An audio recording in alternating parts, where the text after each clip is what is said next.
Oke, baik. Selamat malam semuanya. Terima kasih atas waktu dan kesempatan yang telah diberikan. Kami dari kelas PPM Management untuk materi Design Thinking for Innovation. Kami dari kelompok 4 memiliki inovasi yaitu Balai Badi dengan proyek charter sebagai berikut.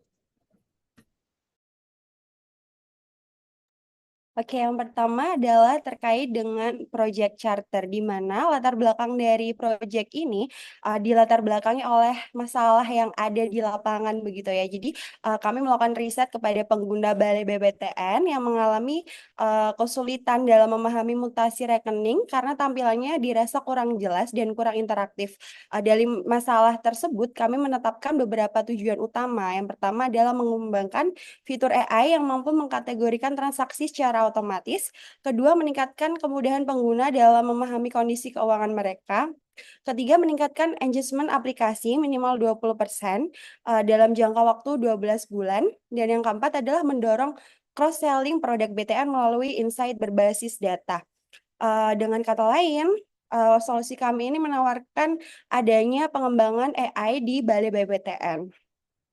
Balai Badi merupakan proyek yang akan kami angkat. Balai Badi ini tidak hanya akan menyelesaikan masalah user experience, tetapi juga memberikan value bisnis bagi perusahaan. Next, next. Oke, dari permasalahan yang ada, kami membentuk empathy map dan persona, yang mana uh, yang pertama adalah terkait dengan here. Next aja. Next. Pada tahap Empathy ini kami melakukan wawancara dengan user yang salah satunya adalah bernama Teh Eca. Teh Eca ini merupakan Gen Z yang merepresentasikan bagaimana sih Gen Z ini menggunakan mobile banking, dalam hal ini adalah Balai BBTN ya. Dari sisi here, kami menemukan bahwa pengguna sangat dipengaruhi oleh informasi promo atau diskon yang menjadi pengalaman positif bagi pengguna Balai, di mana cashback maupun diskon ini membuat mereka percaya dan bahkan merekomendasikan produk Bale ini kepada orang lain. Artinya persepsi pengguna terhadap Bale ini sudah cukup baik dari sisi benefit, terutama dalam hal pemberian promo dan diskon, dan ini menjadi kekuatan yang dapat dipertahankan oleh pengembangan produk dari Bale BPTN. Untuk selanjutnya, di slide berikutnya adalah terkait dengan. Oke, mungkin bisa di next slide berikutnya. Oke, untuk selanjutnya adalah terkait dengan C. Dari sisi C, atau informasi apa sih yang dilihat dari responden mengenai produk BTN ini? Pengguna melihat bahwa secara umum aplikasi Bali sudah berjalan dengan sangat baik tanpa kendala teknis yang terjadi, begitu ya. Namun terdapat beberapa poin utama, yaitu pada fitur mutasi rekening yang menjadi pemicu utama dari permasalahan dalam proyek kami ini, yang dinilai kurang jelas dan kurang interaktif. Hal ini menunjukkan bahwa meskipun fungsi aplikasi berjalan, namun dari sisi user experience masih belum optimal, terutama dalam membantu user memahami transaksi yang mereka lakukan dalam aplikasi Bali itu sendiri. Next.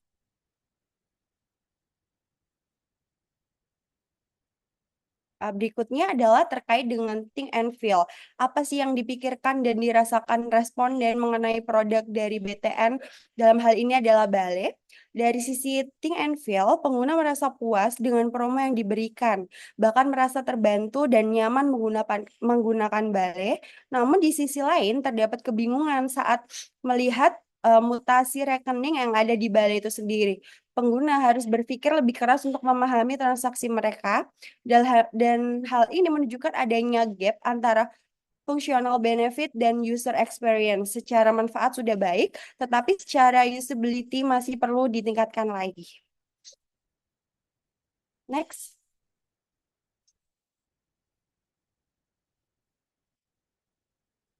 Kemudian untuk dari sisi say and do, dalam yang kita temukan di lapangan, CNDU ini pengguna cenderung menggunakan balai hanya saat pada promo saja, terutama untuk transaksi konsumtif seperti membeli makanan dan minuman. Eh, Selain itu juga menggunakan balai pada saat di merchant-merchant tertentu yang memang menawarkan diskon dan promo. Dan dalam CNDU ini juga ditemukan bahwa pengguna dalam hal ini adalah responden kami itu menggunakan bank lain sebagai bank pendamping begitu ya. Jadi hal ini menunjukkan bahwa loyalitas dari penggunaan terhadap Bale belum sepenuhnya kuat karena pengguna masih bersifat situasional, yaitu dalam hal ini adalah ketika terjadi adanya promo dan juga diskon yang ditawarkan oleh Bale. Dan dalam hal ini bukan menjadi sebagai primary banking behavior. Seperti itu. Next.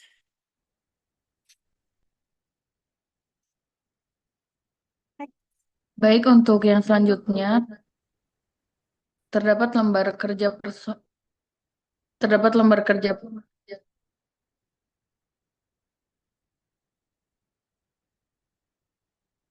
Terdapat lembar kerja persona dari narasumber kita yaitu Kak Echa dengan pekerjaannya sebagai Peace Supervisor Cicuit Antepani dengan gendernya wanita dan usianya 24 tahun.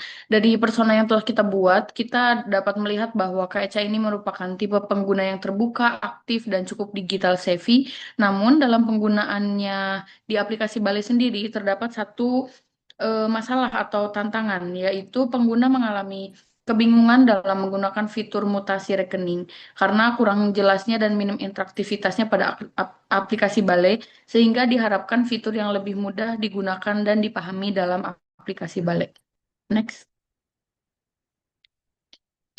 Di sini terdapat lembar kerja Empathy Map dari Teh Eca. Dari Empathy Map ini dapat kita lihat bahwa Kak Eca ini melihat UI UX dari aplikasi Balai yang biasa dia gunakan dan juga Kak Eca melihat promo yang ditawarkan oleh aplikasi Balai.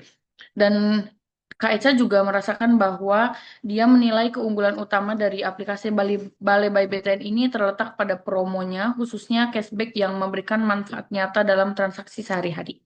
Lalu juga Kak Eca sering merekomendasikan aplikasi Bali by BTN ini ke rekannya saat ada promo menarik dan juga Kak Eca juga sering membagikan informasi promo untuk mendorong Kak Eca menjadi pengguna yang loyal. Lalu ia juga menggunakan Bale terutama untuk pembelian makanan dan minuman pada saat ada promo atau cashback karena memberikan penghematan langsung untuk cash flow KECA. Di sini terdapat pain-nya dari KECA sendiri, yaitu UI UX mutasi yang kurang interaktif dan hanya menggunakan Balai by BTN pada saat promo saja. Dan untuk gain-nya sendiri, fitur aplikasi Balai by BTN ini bisa dibuat lebih interaktif dan promo dari Balai ini membuat KECA nyaman menggunakan Balai. Next. Selanjutnya terdapat Customer Journey Map untuk KECA. Pada Customer Journey Map ini, alur KECA dimulai dari membuka aplikasi Balai, lalu login dan mencari promo dan melakukan transaksi, lalu melihat mutasi. Secara umum, pengalaman KECA ini cukup baik di awal login, yaitu cepat dan transaksi lancar dan juga banyak promo menarik. Namun, masalah muncul di tahap akhir, yaitu saat melihat mutasi, Kak Eca ini merasa bahwa informasi pada mutasi yang ada di aplikasi Balai itu kurang jelas dan kurang interaktif, sehingga sulit memahami detail transaksinya. Dari sini terdapat beberapa peluang perbaikan yang muncul, yaitu menambah personalisasi pada menu tampilan dan juga menampilkan promo yang lebih relevan dan yang paling penting meningkatkan UI UX mutasi agar lebih informatif, Next. Yang kedua, terdapat Customer Journey Map Livin Mandiri sebagai perbandingan kita antara aplikasi Balai dengan aplikasi Livin Mandiri ini. Untuk tahapnya, terdapat melihat pamflet promo di restoran tertentu atau di media sosial. Lalu untuk tahap 2-nya, login Livin, dan tahap 3 melakukan pembayaran lalu melihat mutasi. Di sini terdapat beberapa peluang peningkatan. Yang pertama, perjelas cara penggunaan promo. Yang kedua, tambahkan shortcut ke fitur pembayaran atau promo agar lebih cepat. Yang ketiga, tampilan info cashback secara real time saat transaksi. Dan yang terakhir, perbaiki tampilan mutasi agar lebih detail, kategori, dan highlight cashback-nya lebih ditampilkan lagi. Next. Untuk define proses dari Balai by BTN ini terdapat insight. Yang pertama, penggunanya sering menggunakan BTN untuk tujuan mendapatkan promosi, lalu UI UX mutasi yang kurang interaktif dan sensitif terhadap promo. Dan problemnya sendiri susah ketika memutasi rekening dan tampilan Balai kurang rapi, lalu promo sering hilang muncul. Sehingga di sini desain objektifnya yaitu meningkatkan kualitas tampilan dan pengalaman penggunaan aplikasi Balai. Next. Terdapat beberapa daftar ide alternatif solusi. Yang pertama ada Balai Site, yaitu peningkatan UI UX mutasi yang lebih interaktif dan informatif. Yang kedua ada Balai Day, yaitu memberikan ringkasan transaksi harian seperti total pengeluaran, pemasukan, dan notifikasi. Dan yang ketiga ada Balai Body, yaitu membuat tracking keuangan nasabah menjadi sistem lebih sistematis dengan menggunakan AI, yaitu Balai Body sendiri sebagai akuntan pribadi nasabah Balai. Next. Di sini terdapat tools free-nya dengan kriteria valuable, rare, inimediatable, dan non-substitutable. Untuk balai dari tools free sendiri, solusi yang paling kuat adalah balai body, karena dapat kita lihat bahwa balai body ini bersifat valuable, rare, sulit ditiru, dan tidak mudah digantikan. Hal ini karena pendekatannya berbasis AI dan personalisasi user, sehingga memberikan pengalaman yang lebih unik dibanding fitur umum di aplikasi lain. Untuk selanjutnya dijelaskan oleh teman saya. Baik, dari ketiga ide yang kami hasilkan, kami melakukan seleksi menggunakan dua alat evaluasi. Pertama dari matriks prioritas. Berdasarkan impact dan effortnya, Balai Badi berada di kuadran Big Bet. Namun dampaknya sangat tinggi bagi nasabah dan bisnis BTN. Boleh di next. Kedua, kami memperkuat dengan matriks kuantitatif. Boleh dibantu next. Nah, hasilnya Balai Badi ini unggul dengan total skor 425, jauh di atas Balai Day dengan 360 dan Balai Site dengan 300 poin. Terutama karena nilai tertinggi di kriteria dampak bagi pelanggan dan tingkat inovasi. Nah, dengan hasil ini, Balai Badi terpilih sebagai solusi terbaik untuk dikembangkan. Boleh di next. Kemudian kami juga masuk ke tahap prototype. Ini melalui storyboard, kami menggambarkan perjalanan Kak Echa yang awalnya bingung membaca mutasi lalu terbantu oleh Balai Badi yang menganalisis transaksinya secara otomatis, memberikan insight pengeluaran per kategori dan saran keuangan yang personal. Storyboard ini juga kami wujudkan dalam UI UX di Figma. Di next.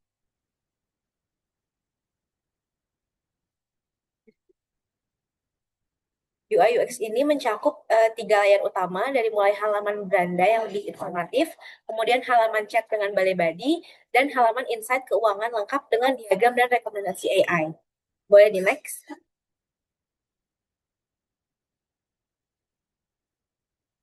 Sebelum pengujian, kami juga menyusun pertanyaan testing berdasarkan 5 asumsi utama, mulai dari apakah mutasi sulit dipahami, apakah nasabah butuh pencatatan otomatis, apakah mereka butuh insight bukan sekedar data, apakah tampilan sudah inisiatif, hingga apakah mereka nyaman menggunakan AI untuk keuangan pribadi.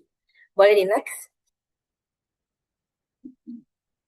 Dan hasilnya, kami juga menguji prototipe ketiga pengguna.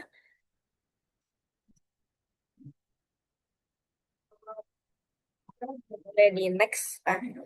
Di sini ada Pak Aldian dan Kak Sofia, di mana memberikan respon sangat positif. Di mana tampilannya itu dinilai baik, fitur membantu, dan ide sangat didukung. Pak Aldian juga memberi masukan agar fitur diperluas ke produk pinjaman dengan memperhatikan keamanan data. Sementara ada Pak Acep di sini, ini Pak Acep juga cukup tertarik, namun menunjukkan bahwa masih dibutuhkan edukasi lebih lanjut bagi pengguna yang belum familiar dengan Balai BTN. Dan secara keseluruhan, hasil testing mengkonfirmasi bahwa Balai Badi itu diterima positif oleh pengguna dan kami siap melanjutkan ke tahap pengembangan berikutnya. Boleh next. Oke, yang berikutnya akan dijelaskan oleh saya. Berikut ini kita akan membahas terkait lebih ke arah teknis ya.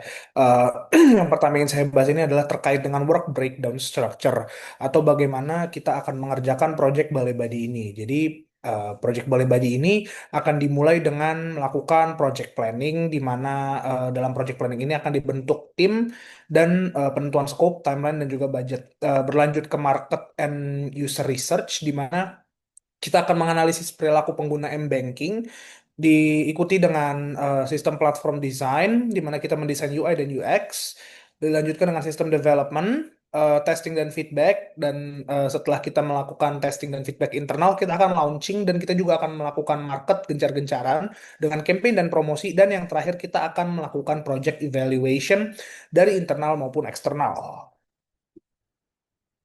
Oke, jadi berikut adalah jadwal kegiatannya. Kira-kira seperti ini akan digambarkan oleh grafik awan di slide berikutnya. Nah, bisa dilihat kalau network planning dari Balai Badi ini merupakan sesuatu yang sangat urgent ya, karena terdapat zero slack days di mana kelompok kami ingin menyelesaikan Balai Badi ini secepat mungkin. Berikut adalah timelinenya, jadwal kegiatan proyek menggunakan Gantt chart, di mana perkiraannya 4 minggu untuk pembentukan tim, dan di minggu terakhir pembentukan tim akan ditentukan juga scope, timeline, dan budget, sambil berjalan secara paralel melakukan analisis pelaku dan juga analisis pain point. Akan dilanjutkan dengan desain UI UX, lalu eh, kegiatan terlama ada di poin G, di mana application development and AI integration ini akan berlangsung selama kurang lebih 20 minggu sebelum kita bergeser ke security testing. Setelah security testing, kita akan beta testing dan feedback ke user internal, barulah kita akan launch ke user sambil juga campaign dan promosi selama 4 minggu atau sebulan. Dan yang terakhir kita akan membuka evaluasi project untuk pihak internal dan juga pihak eksternal. Selanjutnya akan dijelaskan oleh teman saya. Oh, baik, terkait dengan alokasi sumber daya proyek, kebutuhan sumber daya proyek per kegiatan, kegiatan apa saja yang membutuhkan sumber daya adalah pembentukan tim dan project charter, kemudian penentuan timeline dan juga dan budget, kemudian analisis perilaku pengguna m-banking, analisis pain point dari pengguna balai, desain UI dan UX, desain profiling dan arsitektur sistem, application dan juga development AI dan intelligence. Kemudian UAT, ada security testing, beta testing, and feedback user, launch ke user, kemudian sampai ke campaign dan promosi, sampai dengan evaluasi ke project. Kira-kira alokasi sumber daya anggaran yang dibutuhkan untuk pembuatan Balai Badi sendiri itu di angka 1,8 miliar, di mana hal ini digunakan untuk proyek-proyek seperti project manager, project officer, dan juga untuk vendor, serta cost-nya lebih banyak di pos di project manager, project officer, dan juga vendor tersebut. Berikut merupakan kurva S-nya. Kurva S-nya adalah membentuk bahwa anggaran ini dari awal proyek sampai dengan berakhirnya proyek, dia memiliki anggaran yang cukup tinggi dan juga sampai ke minggu, kurang lebih ke minggu 68 itu menggunakan sumber dana yang cukup tinggi di minggu ke-8. Baik, sekian presentasi dari kelompok kami. Jika ada salah kata kami mohon maaf. Terima kasih atas segala perhatiannya. Selamat malam.